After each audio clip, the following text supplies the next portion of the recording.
सहित पूरे north east की फिजिकल और कल्चरल इंटीग्रिटी को बीते सालों में सशक्त किया गया है। साथियों, आज का दिन असम सहित पूरे नॉर्थ ईस्ट के लिए इस व्यापक विजन को विस्तार देने वाला है। डॉक्टर भूपेन हजारिका सेतु हो, बोगीबिल ब्रिज हो, सरायघाट ब्रिज हो, ऐसे अनेक ब्रिज आज असम का जीवन आसान बना रहे हैं। ये देश की सुरक्षा को मजबूत करने के साथ ही हमारे वीर जांबाजों को भी बड़ी सहूलियत दे रहे हैं। असम और नॉर्थ ईस्ट के अलग अलग हिस्सों को जोड़ने के इस अभियान को आज और आगे बढ़ाया गया है। आज से 2 और बड़े ब्रिज पर काम शुरू हो रहा है। जब कुछ वर्ष पहले मैं मोजुली द्वीप गया था तो वहां की समस्याओं को करीब से महसूस किया था। मुझे खुशी है कि सर्बानंद सोनोवाल जी की सरकार ने इन मुश्किलों को कम करने के लिए पूरी निष्ठा से प्रयास किया है। मजूली में असम का पहला हेलीपोर्ट भी बन चुका है।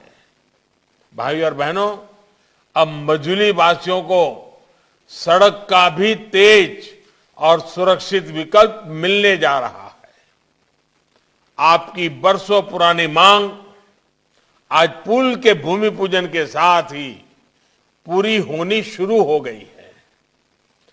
कालीबाड़ी घाट से जोरहाट को जोड़ने वाला 8 किलोमीटर का ये पुल मजूली के हजारों परिवारों की जीवन रेखा बनेगा।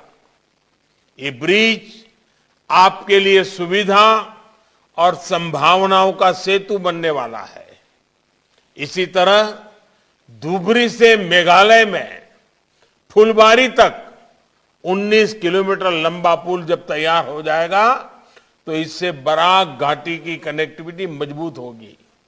यही नहीं, इस पुल से मेघालय, मणिपुर, मिजोरम और त्रिपुरा भी असम से दूरी भी बहुत कम हो जाएगी।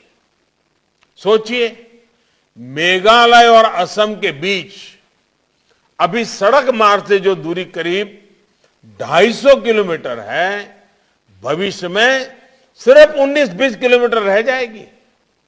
ये ब्रिज अन्य देशों के साथ अंतर्राष्ट्रीय यातायात के लिए भी महत्वपूर्ण साबित होगा। भाइयों और बहनों, ब्रह्मपुत्र और बराक सहित असम को अनेक नदियों की जो सौगात मिली है, उसको समृद्ध करने के लिए आज महाबाहु ब्रह्मपुत्र प्रोग्राम शुरू किया गया है। ये प्रोग्राम ब्रह्मपुत्र के जल से इस पूरे क्षेत्र में वाटर कनेक्टिविटी को, पोर्ट लेड डेवलपमेंट को सशक्त करेगा। इस अभियान की शुरुआत में आज निमाती मजूली नॉर्थ और साउथ गुवाहाटी धुबरी तिसिंगमारी के बीच 3 रोपैक्स सेवाओं का उद्घाटन किया गया है। इसी के साथ असम इतने बड़े स्तर पर रोपैक्स सर्विस से जुड़ने वाला देश का अग्रणी राज्य बन गया है। इसके अलावा जोगीघोपा में इनलैंड वाटर ट्रांसपोर्ट टर्मिनल सहित ब्रह्मपुत्र पर 4 जगह टूरिस्ट जेटी बनाने का काम भी शुरू किया गया है। मजूली सहित असम को, नॉर्थ ईस्ट को बेहतर कनेक्टिविटी देने वाले ये प्रोजेक्ट इस क्षेत्र में विकास की गति को और तेज करेंगे। 2016 में आपके दिए एक वोट ने कितना कुछ करके दिखाया है। आपके वोट की ये ताकत अभी असम को और ऊंचाई पर लेकर जाने वाली है।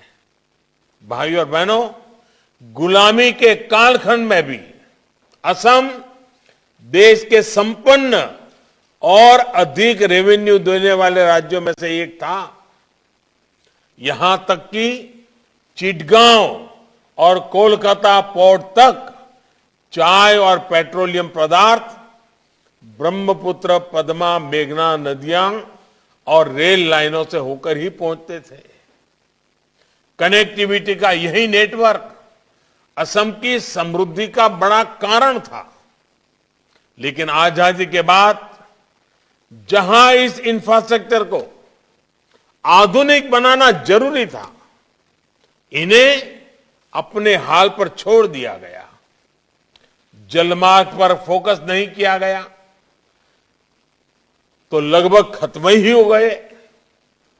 इसी क्षेत्र में अव्यवस्था और अशांति के पीछे विकास को लेकर ये लापरवाही भी एक वजह तो थी ही थी। इतिहास में की गई इन गलतियों को सुधारने की शुरुआत अटल बिहारी वाजपेयी जी ने की थी। अब उनका और विस्तार किया जा रहा है, उन्हें और गति दी जा रही है। अब असम का विकास प्राथमिकता में भी है और इसके लिए दिन रात प्रयास भी हो रहा है। भाई और बहनों, बीते 5 वर्षों में असम की मल्टी मॉडल कनेक्टिविटी को फिर से स्थापित करने के लिए एक के बाद एक कदम उठाए गए हैं। कोशिश ये है कि असम को, नॉर्थ ईस्ट को दूसरे पूर्वी एशियाई देशों के साथ हमारे सांस्कृतिक और व्यापारिक रिश्तों का भी